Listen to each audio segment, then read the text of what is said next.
The news you can count on. Mayport to Ponte Vedra Beach. The Island Times News Update begins right now. Here's Tom Patton.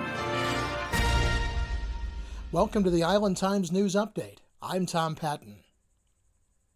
Beaches Biz, which is affiliated with the Jax Chamber, has endorsed incumbent Mayor Charlie Latham for re-election in Jacksonville Beach and Elaine Brown in the race for Mayor of Neptune Beach. The committee is made up of local business owners who were also members of the Beaches Division of the Jax Chamber.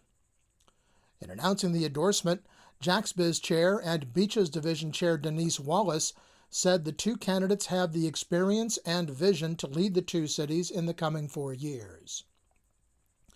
Mayor Latham was first elected in 2012 and is a government affairs manager for Waste Management Incorporated. Brown has owned her own small business and served 2 terms on the Jacksonville City Council, including 1 year as council president.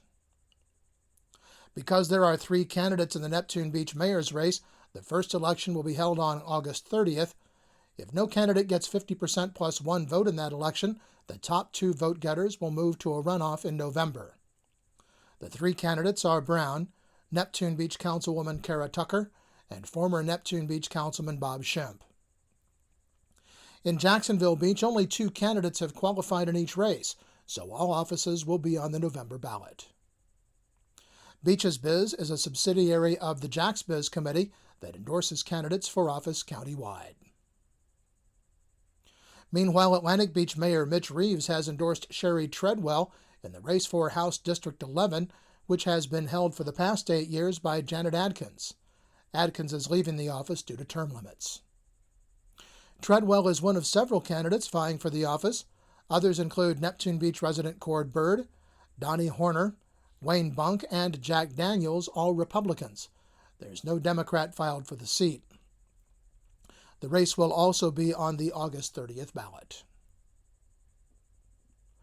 The Atlantic Beach Commission is continuing to struggle with establishing a multi-use path under the state's Safe Route to School program that would allow more students attending the Atlantic Beach Elementary School an opportunity to walk or ride their bikes to school.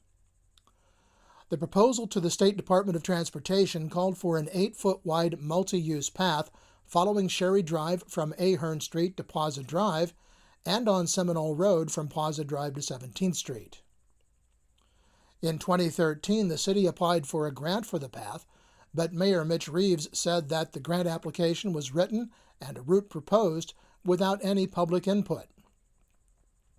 Some on the commission now say that the proposed route is not the best or safest option for kids walking to school.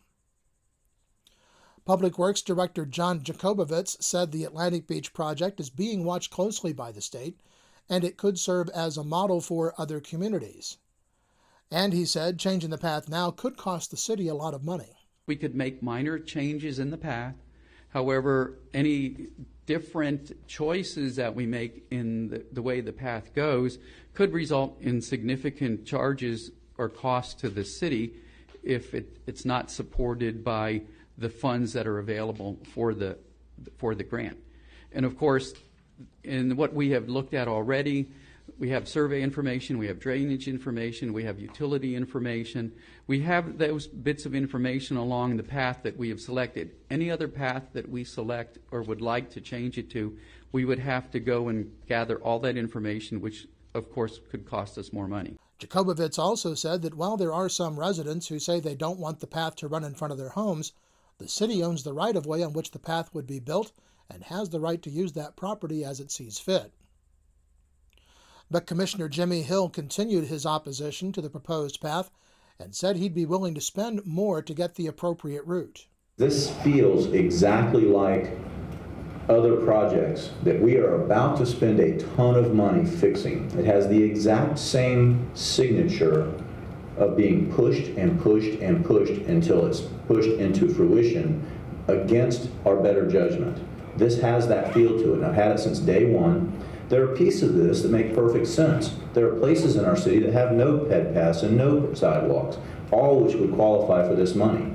So I don't want the threat of money, and that's probably what, I'm not going to use the word I was going to use, aggravated me is bad, but I don't ever want anybody holding a grant over our head to make a bad decision. Mayor Mitch Reeves said that he's not convinced that there is a lot of urgency to make a decision. We've heard this several times at the time the clock is ticking, we're coming to an end, we need to make a decision.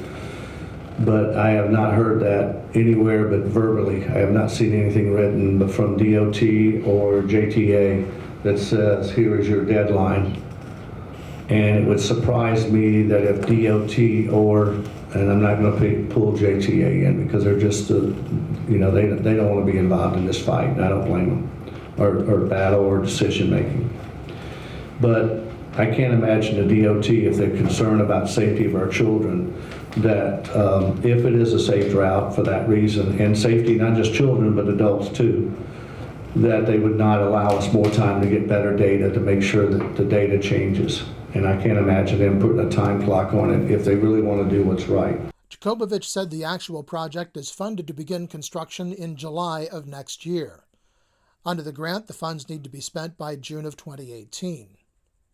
He said to stay on that timeline, the design would need to be completed by February or March of 2017, meaning that a decision needs to be made soon on the route the path will take.